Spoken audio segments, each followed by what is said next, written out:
The coffee cup slipped from the old man's trembling hand. It shattered across the polished marble floor. Silence swallowed the lobby. A few employees glanced over. One smirked. Another rolled her eyes. "Someone should tell security to keep beggars out," a manager muttered. The old man slowly knelt to gather the broken porcelain. His faded jacket, worn shoes, and weathered face made him look like someone life had forgotten. Around him, Hartwell Global's luxurious headquarters buzzed with expensive suits, designer handbags, and polished shoes. Not a single person offered to help. "I'm sorry," the old man whispered. "My hands aren't as steady as they used to be." The receptionist sighed impatiently. "If you're looking for charity, there's a shelter 2 blocks away." A few people laughed. One young accountant quietly pulled out his phone, recording the embarrassing scene. But no one noticed the old man's eyes. They weren't defeated. They were watching. Every face, every reaction, every choice. Rain tapped softly against the towering glass windows as luxury cars continued arriving outside. Then someone finally stopped. Daniel. A young janitor quietly parked his cleaning cart beside the old man and knelt without saying a word. "You'll cut yourself," he said gently, handing over his own work gloves before picking up the shattered pieces himself. The old man looked at him with surprise. "You don't know me." Daniel smiled. "I don't have to." Another employee laughed. Daniel, stop wasting time. He's probably just looking for free food. Daniel ignored him. Instead, he walked to the company cafe. Moments later, he returned carrying a hot coffee and a fresh sandwich. "I skipped breakfast anyway," he said, placing the food into the stranger's hands. The old man's tired eyes softened. "You bought this with your own money?" Daniel nodded. "My mother always said, kindness costs less than regret." For the first time that morning, the old man smiled. It was small, but meaningful. Across the lobby, the mocking continued. One manager folded his arms. "This place is becoming a homeless shelter." Another employee reached for the security phone. The old man slowly stood. His back straightened. His movements suddenly became calm, confident. After thanking Daniel, he walked directly toward the elevator reserved only for senior executives. Gasps echoed through the lobby. "Hey! You can't go there. That's the executive elevator." Security rushed toward him. Just before they reached him, the elevator doors opened. Inside stood the company's entire board of directors. The chairman stepped forward, his face turning pale. Without hesitation, he lowered his head. "Good morning, Mr. Hartwell." The lobby froze. Every conversation stopped. The old man quietly removed his worn cap. The fragile stranger disappeared. Standing before them was Richard Hartwell, the billionaire founder of Hartwell Global, the man who had built the company from nothing. Fear replaced every smile in the room. Mr. Hartwell slowly looked from one employee to another before his eyes settled on Daniel. Finally he spoke. "I've learned more about my company in the last 20 minutes. He paused. "Than I have in the last 20 years. No one dared to speak. Then he turned toward the board. "Conference room A." His voice remained calm. "But I want every person who was in this lobby to attend." Panic spread instantly. The receptionist turned pale. The manager loosened his tie. The accountant hurriedly deleted the video from his phone. Too late. Mr. Hartwell had already seen everything. And deep down, everyone realized this had never been a simple visit. It had been a test. 10 minutes later, the largest boardroom at Hartwell Global was silent. Executives, managers, receptionists, security guards, even Daniel, still wearing his janitor's uniform, stood nervously around the long conference table. Mr. Hartwell remained in the same worn jacket. He rested both hands on the table before speaking. "When I built this company 42 years ago," his voice was calm, "I owned only one pair of shoes." He looked down at his worn boots. They looked worse than these. No one moved. "I cleaned office floors. I slept in my car. I skipped meals. I knocked on doors that never opened." His eyes slowly scanned the room. "So tell me, when did we become a company that laughs at people who remind us where we came from?" Silence answered him. Finally, the operations manager stood. "Sir, we didn't know it was you." Mr. Hartwell nodded. "I know." The manager sighed with relief. Until Mr. Hartwell added, "That's exactly the problem." The room froze again. "If kindness depends on knowing someone's bank account." He paused. "Then it isn't kindness." Every head slowly lowered. Mr. Hartwell pressed a remote. The giant screen behind him came alive. Security footage filled the room. Every insult, every laugh, every employee who walked past without helping. Then came Daniel. The video showed him kneeling beside the old man, offering his gloves, buying breakfast with his own money, and expecting nothing in return. When the screen went dark, no one could lift their eyes. Mr. Hartwell folded his hands. "For 6 months," he said quietly, "I've been testing this company." Confused faces looked up.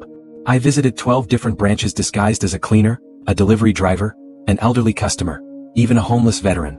He took a slow breath. "And today, this office ranked last." The word struck harder than anyone expected. One regional director stood immediately. "Sir, we'll fix this." Mr. Hartwell slowly shook his head. "You can change policies. You can change uniforms. You can even change the slogans on your walls. But you cannot force people to care. He walked slowly around the room. The biggest problem wasn't the people who laughed. He stopped behind one manager. It was everyone who stayed silent. No one argued, because they knew he was right. Then he stopped beside Daniel. "What made you help me?" Daniel hesitated. "My father lost everything before he died." His voice cracked. People stopped seeing him. He swallowed hard. "I promised myself I'd never make another person feel invisible." For the first time, Mr. Hartwell smiled. "You reminded me of the man I used to be." Then his expression changed. "I wish today's meeting ended there." The room grew tense again. But this wasn't only a kindness test. Confused whispers spread around the table. It was also an investigation. Every face turned pale. Mr. Hartwell reached inside his old jacket and placed a thick brown envelope onto the polished table. Inside were photographs, financial records, emails, bank statements, signed contracts, years of evidence. "I came disguised," he said quietly, "because someone inside this company has been stealing millions." A cold silence filled the room. No one dared breathe. Mr. Hartwell slowly looked around the table. His eyes stopped on one executive. Then he delivered the sentence that changed everything. "The person responsible is sitting in this room." Every heartbeat seemed to stop. The real nightmare had only just begun. The boardroom fell into complete silence. No one reached for the envelope. No one dared.